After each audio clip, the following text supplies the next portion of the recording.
പുതിയ മാധ്യമത്തിൽ new media എന്നാണ് ഇതിന് പറയുക. സോഷ്യൽ മീഡിയക്ക് പറയുന്ന മറ്റൊരു പേരാണ് ന്യൂ മീഡിയ, ഡിജിറ്റൽ മീഡിയ.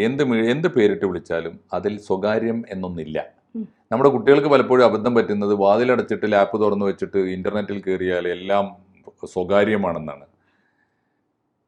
ആ സമയത്ത് നമ്മൾ തുറന്നു കൊടുക്കുന്നതാണ് പിന്നീട് ഇതിനകത്ത് പല സൈറ്റുകളായിട്ട് വിൽക്കപ്പെടുന്നത്. നമ്മളത് തിരിച്ചറിയാഞ്ഞിട്ടാണ്. സ്വകാര്യത എന്നൊന്നില്ല. വേറൊന്ന്, നമ്മുടെ ധാരണ നമ്മുടെ അക്കൗണ്ട് നമ്മുടേതല്ലേ, പാസ്വേഡ് നമ്മുടേതല്ലേ.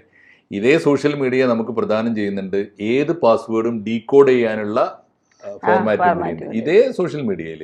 നിങ്ങൾ ആ ഫോർമാറ്റ് അല്ലെങ്കിൽ ആ ആപ്ലിക്കേഷൻ ഡൗൺലോഡ് ചെയ്താൽ നിങ്ങൾക്ക് ഏത് സൈറ്റും ഹാക്ക് ചെയ്യാനും നിങ്ങൾ എക്സ്പേർട്ടാണ്.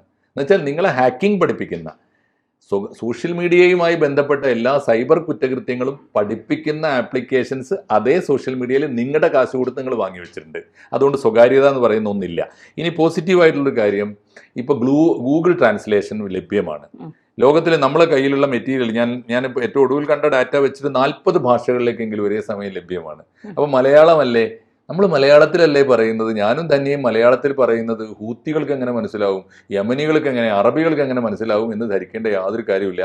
ഈ പറയുന്നത് ആ മൊമെൻറ്റിൽ ഒരു ആപ്ലിക്കേഷൻ ക്ലിക്ക് ചെയ്ത് വെച്ച് കഴിഞ്ഞാൽ യമനി ഭാഷയിൽ അവർക്ക് കേൾക്കാൻ പറ്റും. അത്ര അഡ്വാൻസ്ഡ് ആണ് നമ്മുടെ കയ്യിലുള്ള മീഡിയ എന്ന് ഓർക്കണം. അത് വളരെ പ്രധാനപ്പെട്ടതാണ്. അഡ്വക്കേറ്റ് അഭിലാഷ് മാത്രമല്ല ആരും അങ്ങനെ പറഞ്ഞാലും അത് സത്യമാണ്. ഇതിനകത്ത് അത് നിമിഷപ്രിയയുടെ കേസിൽ മാത്രമല്ല, എപ്പോഴും നമ്മൾ സോഷ്യൽ മീഡിയയിൽ കരുതിയിരിക്കേണ്ട ഒരു കാര്യമാണ്. പറയുമ്പോൾ സൂക്ഷിച്ച് പറയണം. നമ്മൾ മാത്രമല്ല കേൾക്കുന്നത്, ലോകം മുഴുവനുള്ള മനുഷ്യന്മാർ കേൾക്കുന്നുണ്ട്.